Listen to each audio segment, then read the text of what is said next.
student of class 7th.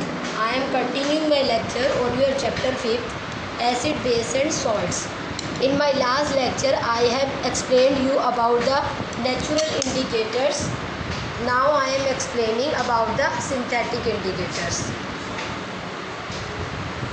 Synthetic indicators are the indicators which are made in laboratories. Synthetic indicator वो indicator होते हैं जो हम laboratories में बनाते हैं. ठीक है. नेचुरल इंडिकेटर जैसे मैंने लास्ट आपको बताया था वो प्लांट्स के एक्सट्रैक्ट से बनते हैं. जैसे चाइना रोज़ बताया था आपको मैंने.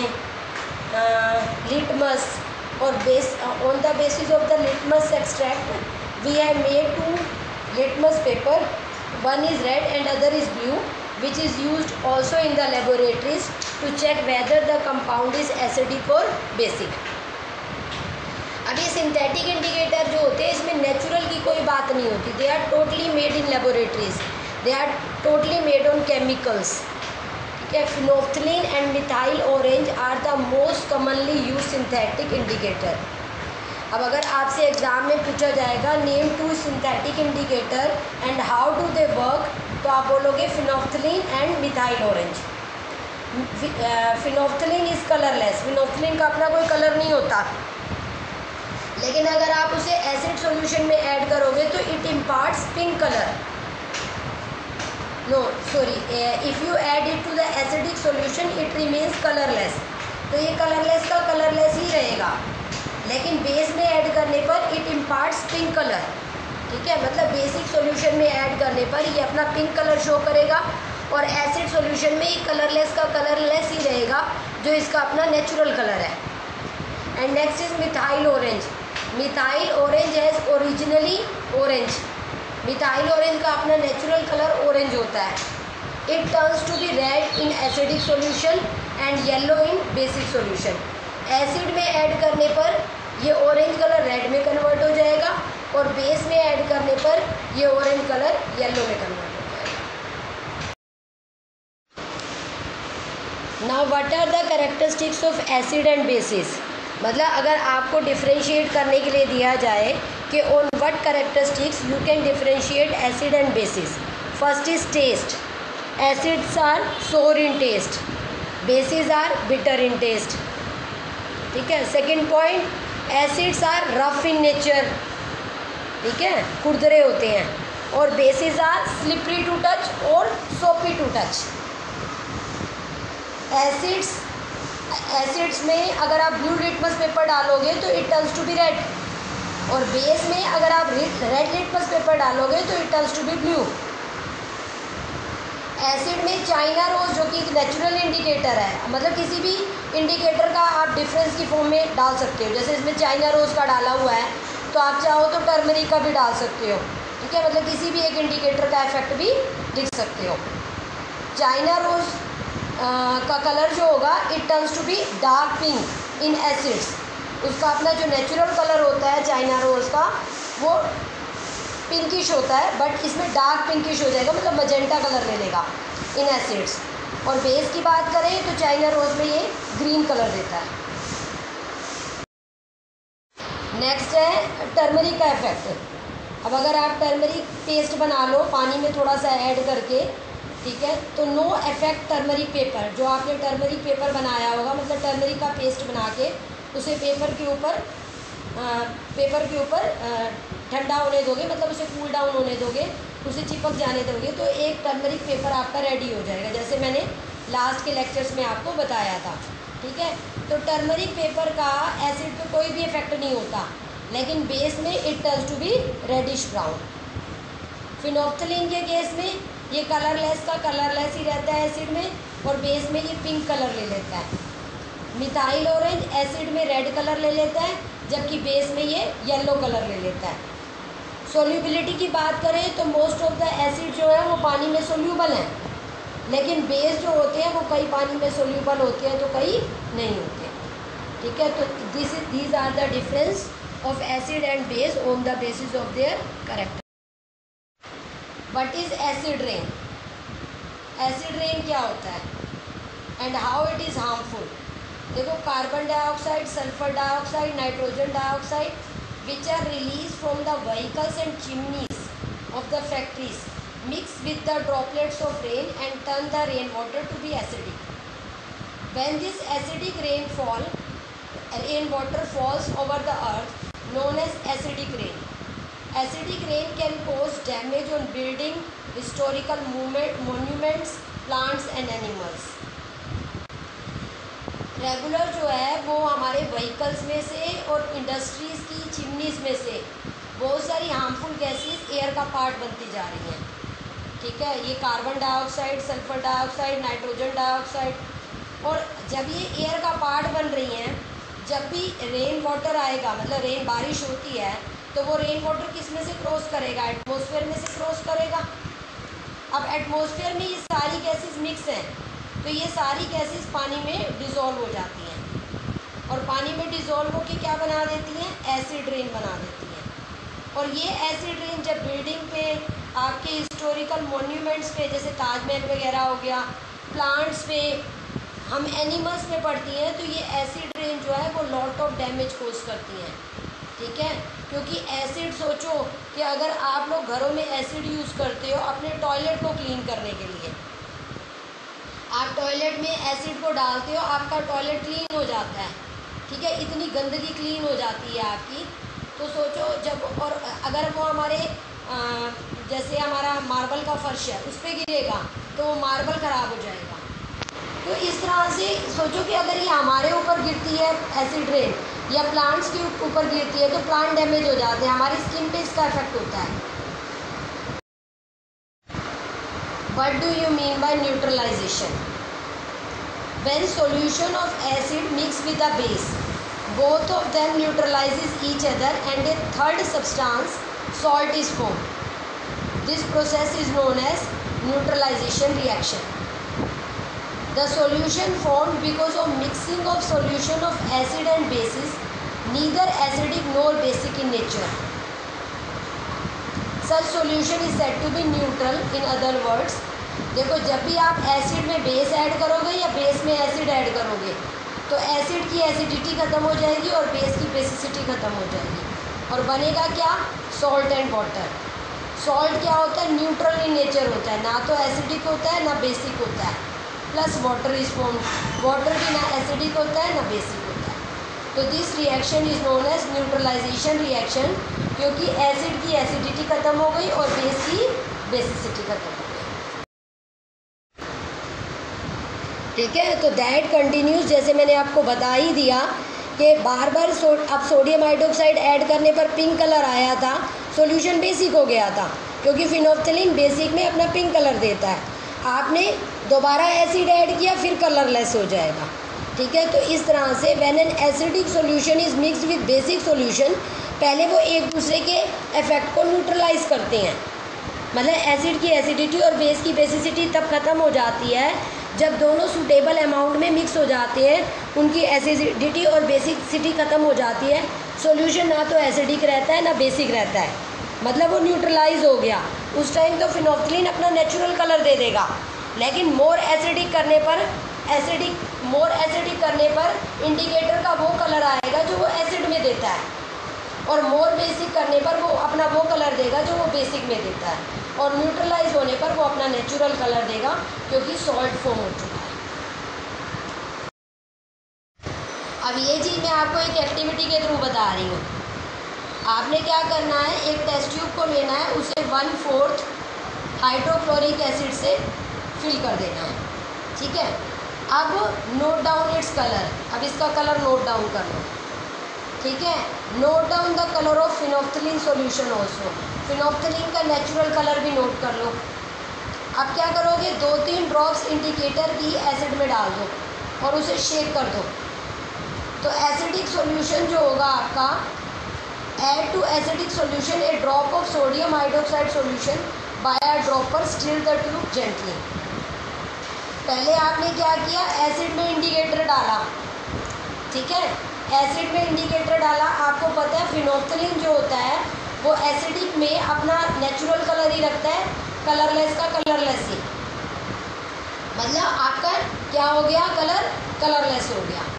अब आप क्या करो, इसमें सोडियम हाइड्रोक्साइड सॉल्यूशन की बूंदे डालनी स्टार्ट कर दो, ड्रॉपर से ड्रॉप बाय ड्रॉप, और उसे स्टीर करो, ठीक है। अब क्या करोगे, आपको पता है कि फिनोल्फ्थालीन जो है वो बेस के अंदर आपका पिंक कलर ले लेता है। तो थोड़ी देर में देखोगे जैसे आप drop by drop sodium hydroxide डालते जाओगे, अभी थोड़ी देर में आपका पिंक कलर अपीयर हो जाएगा, मतलब सॉल्यूशन अब आपका बेसिक हो गया, ठीक। अब दोबारा हाइड्रोक्लोरिक एसिड ऐड करना शुरू कर दो धीरे धीरे ड्रॉप बाय ड्रॉप, थोड़ी देर में फिर कलरलेस हो जाएगा। क्यों? क्योंकि फिनोल्फ्थालीन एसिड में कलरलेस देता है। अब देखो एक्टिविटी थोड़ी मुश्किल है, दोबारा से समझने की कोशिश करो। पहले आपने एक टेस्ट ट्यूब को हाइड्रोक्लोरिक एसिड से फिल किया 1/4। अब आपने हाइड्रोक्लोरिक एसिड का जो नेचुरल कलर है उसे आपने नोट डाउन कर लिया। फिनोल्फ्थालीन का नेचुरल कलर कलरलेस होता है, ये आपको पहले से ही पता है, आपने उसको भी ले लिया फिनोल्फ्थालीन को। आप ड्रॉप बाय ड्रॉप इंडिकेटर को ऐड करो एसिड में, एसिड कलरलेस हो जाएगा, ठीक है। क्यों? क्योंकि फिनोल्फ्थालीन अपना कलरलेस कलर ही देता है एसिड के अंदर। अब इसके अंदर बेस ऐड करना शुरू कर दो, ड्रॉप बाय ड्रॉप ऐड करो जब तक पिंक कलर ना हो जाए। अब आपको पता है पिंक कलर कब आता है फिनोल्फ्थालीन का, जब सॉल्यूशन बेसिक हो जाता है। आपने एसिड डाला था लेकिन अब बेस ज़रूरत से ज़्यादा बढ़ गया, ठीक है। जितना बेस ने पहले एसिड को न्यूट्रलाइज किया, अब आपने और सोडियम हाइड्रोक्साइड ऐड कर दिया, मतलब उसे और बेसिक कर दिया। और बेसिक करने से वो फिनोल्फ्थालीन अपना पिंक कलर दे देगा बेस के अंदर, मतलब सॉल्यूशन बेसिक हो गया। अब फिर drop by drop hydrochloric acid add करना शुरू कर दो जब तक कि दोबारा कलरलेस ना हो जाए, मतलब फिर से सॉल्यूशन एसिडिक हो गया। That continues till what ever you want, ठीक है। एसिड से बेस, बेस से एसिड बनता रहेगा, क्योंकि पहले एक कंडीशन आएगी जब एसिड बेस को न्यूट्रलाइज कर देगा, लेकिन जब ज़्यादा बेस ऐड कर दोगे तो सॉल्यूशन बेसिक हो जाएगा। फिर आपने एसिड ऐड किया, अब तब तक वही सॉल्यूशन का कलर रहेगा जब तक कि न्यूट्रलाइज नहीं हो जाता। न्यूट्रलाइज होने के बाद आपने एसिड और बढ़ा दिया, सॉल्यूशन एसिडिक हो गया तो एसिडिक कलर दे देगा। तो फिनोल्फ्थालीन आपको पता है एसिड में क्या कलर देता है और बेस में क्या कलर देता है। अब ये देखो रिएक्शन लिखी हुई है, इस रिएक्शन को आपने लर्न करना है। Sodium hydroxide plus hydrochloric acid, sodium hydroxide is a base, hydrochloric acid is an acid, ठीक है। जब ये आपस में मिलेंगे तो क्या बनेगा, sodium chloride plus water plus heat, ठीक है। Sodium chloride plus water plus heat is formed, मतलब salt plus water is formed. This reaction is known as neutralisation reaction. एक और रिएक्शन देखो नीचे, वो भी ऐसे न्यूट्रलाइजेशन रिएक्शन है, उसमें है लाइम वाटर बेसिक होता है, सल्फ्यूरिक एसिड एसिड ही है, रिएक्ट किया कैल्शियम सल्फेट बना प्लस वाटर प्लस हीट। अब ये नीचे वाली रिएक्शन आपको इसलिए दी हुई है क्योंकि देखो बेटा, आपका जो घरों में सॉल्ट यूज़ होता है, आपने अभी तक एक ही नेम पढ़ा है सॉल्ट का, वो पढ़ा है कॉमन सॉल्ट जो आप घरों में यूज़ करते हो, वो होता है आपका सोडियम क्लोराइड। अब एक्चुअल में एक सॉल्ट तो है ही नहीं, सॉल्ट बहुत ज़्यादा है, ठीक है। अब धीरे धीरे आपको समझ आएगा कि salts are of many types. जैसे ये जो आपका कैल्शियम सल्फेट बना है, it is also a salt. ऐसे बहुत सारे सॉल्ट्स हैं that you have to study in further classes, ठीक है। तो इस तरह से आपके जब भी आपका कोई एसिड या बेस रिएक्ट करता है, ऑलवेज सॉल्ट एंड वाटर। अब देखो neutralization reaction in daily life, in everyday life. देखो डेली लाइफ की बात करें तो हम किस तरह के न्यूट्रलाइजेशन रिएक्शन की बात कर सकते हैं। It play a very important role in our daily life. अब उसकी कुछ एप्लीकेशंस मैं आपको एक्सप्लेन कर रही हूँ। पहली है इंडाइजेशन। आपके स्टमक के अंदर हाइड्रोक्लोरिक एसिड प्रोड्यूस होता है, वो हाइड्रोक्लोरिक एसिड आपके फूड को डाइजेस्ट करने में आपकी हेल्प करता है, ठीक है, अगर राइट अमाउंट में प्रोड्यूस हो रहा है तो। अगर वो टू मच प्रोड्यूस हो गया, ज़रूरत से ज़्यादा प्रोड्यूस हो गया, तो स्टमक में इंडाइजेशन कोज हो जाती है, इसको हम बोलते हैं acidity. This condition is known as acidity when a large amount of hydrochloric acid is produced in the stomach. ये जो इंडाइजेशन की कंडीशन होती है, इट इज़ पेनफुल, इससे आपके पेट में दर्द भी होता है, ठीक है, या आपको लूज मोशन हो जाते हैं। टू रिलीव इंडाइजेशन, अब इस इंडाइजेशन से रिलीफ पाने के लिए क्या करते हो, एंटासिड यूज़ करते हो। एंटासिड उसको बोलते हैं जो आपके एसिडिटी को ख़त्म कर दे। जो आपकी बॉडी के अंदर एक्स्ट्रा एसिड बना है उसको वो न्यूट्रलाइज कर दे, ख़त्म कर दे। तो milk of magnesia is such an antacid जो कोई भी नेगेटिव इफेक्ट हमारी बॉडी के अंदर नहीं डालता। अब ऐसे तो बेस बहुत सारे हैं, लेकिन ये जो हमारा बेस है मिल्क ऑफ मैग्नीशिया, इसको हम एंटासिड इसलिए बोलते हैं क्योंकि ये एक ऐसा बेस है जो हमारी बॉडी को हार्म नहीं करता और हमारी बॉडी के अंदर जो एक्स्ट्रा एसिड बना है उसको भी ये न्यूट्रलाइज कर देता है। ठीक है, that's why it is useful to us and this is also known as antacid. Ant sting, देखो एंट जो है आपको, मधुमक्खी जो है आपको, ठीक है, बी वो काटती है, ठीक है, उसके बाइट करने से आपको बहुत ज़्यादा इरिटेशन होती है। अगर कोई मधुमक्खी आपको काट ले तो आपको बहुत ज़्यादा पेन होता है। क्यों? क्योंकि उसने आपकी बॉडी के अंदर फॉर्मिक एसिड इंजेक्ट कर दिया है। The sting of an ant और अ बी कंटेन फॉर्मिक एसिड। जब वो आपकी बॉडी के अंदर इंजेक्ट होता है, आपकी बॉडी के अंदर चला जाता है, जैसे इंजेक्शन लगता है ना, ऐसे लगता है आपको, लेकिन बाद में भी पेन होता रहता है। क्यों? क्योंकि जो एंट ने आपकी बॉडी के अंदर लिक्विड इंजेक्ट कर दिया है, that is acidic, formic acid. और फॉर्मिक एसिड को हम इथेनोइक एसिड भी बोलते हैं, any name you may use. ठीक है, दोनों एक ही एसिड का नाम है। अब अलग अलग क्यों है आगे की क्लासेस में पता चलेगा। ठीक है, तो अब आपकी बॉडी के अंदर जब ये इंजेक्ट हो गया है तो आप क्या करते हो, फटाफट मम्मा को मालूम है कि आपने विनेगर रगड़ना है या फिर आपने बेकिंग सोडा, खाने वाला सोडा होता है ना घर में, वो रगड़ना है। जो आपकी मम्मा जब बनाती है पकोड़े वगैरह तो उसमें वो खाने वाला सोडा ऐड करती है, उसको बोलते हैं बेकिंग सोडा। वो बेकिंग सोडा हल्का सा पानी में डिज़ोल्व करो या वैसे ही लेके हाथ में हल्का सा 2-3 ड्रॉप पानी के डाल के उसे रगड़ लो, तो उससे क्या होगा, आपका वो जो एसिडिक इफेक्ट है वो न्यूट्रलाइज हो जाएगा और आपका पेन ख़त्म हो जाएगा। इसके अलावा आप यूज़ कर सकते हो कैलामाइन सॉल्यूशन, वो आपको किसी भी आप जो है वो केमिस्ट वगैरह की दुकान से ले सकते हो। ठीक है, तो इस तरह से आप जो है जिंक कार्बोनेट भी यूज़ कर सकते हो, कैलामाइन सॉल्यूशन भी यूज़ कर सकते हो। बट बेकिंग सोडा जो है वो घर में अवेलेबल है, इसमें कोई प्रॉब्लम नहीं होती। तो whenever an ant sting you may use baking soda to rub and this will neutralize the effect of the formic acid। उसके बाद है आपका सॉइल ट्रीटमेंट। देखो आपकी जो सॉइल है जिसमें आपकी प्लांटेशन होती है, अगर ये एसिडिक या बेसिक हो जाए तो प्लांटेशन होनी बंद हो जाती है। मतलब जो सॉइल ज़रूरत से ज़्यादा एसिडिक या बेसिक हो जाती है उस सॉइल के अंदर प्लांटेशन पॉसिबल नहीं होती। Excessive use of chemical fertiliser make the soil acidic. अब आप हमारे फार्मर आजकल क्या करते हैं, ज़्यादा से ज़्यादा क्रॉप ग्रो करना चाहते हैं। अब ज़्यादा से ज़्यादा क्रॉप ग्रो करने के चक्कर में वो केमिकल फर्टिलाइज़र आपकी सॉइल में, अपनी सॉइल में ऐड करते रहती है, जिससे सॉइल धीरे धीरे एसिडिक हो जाती है और प्लांट ना तो ग्रो करते हैं एसिडिक मीडियम में, ना ही ग्रो करते हैं बेसिक मीडियम में। Plant do not grow well when the soil is either too acidic or too basic। तो हमें क्या करना है, सॉइल को ना तो एसिडिक रखना है ना बेसिक रखना है, तो हमें उसे ट्रीट करना पड़ता है। When the soil is too acidic, it is treated with base like quicklime और slackline। ठीक है, तो उसमें हम क्विकलाइम और स्लैगलाइम ऐड करते हैं। क्विकलाइम बोलते हैं, क्विकलाइम किसको बोलते हैं, कैल्शियम ऑक्साइड को। स्लैगलाइम किसको बोलते हैं, कैल्शियम हाइड्रोक्साइड का। ठीक है, ये आपको मार्केट में इजीली अवेलेबल मिलेंगे, जहाँ पर भी प्लांटेशन वर्क की ये सामान वगैरह मिलते हैं। उसके अलावा अगर आपका सॉइल बेसिक हो गया है ज़रूरत से ज़्यादा तो भी प्लांटेशन पॉसिबल नहीं होती, तो उसमें हम ऑर्गेनिक मैटर ऐड कर देते हैं। ठीक है, अब आप कहोगे ऑर्गेनिक मैटर क्या होता है, तो आपको मैंने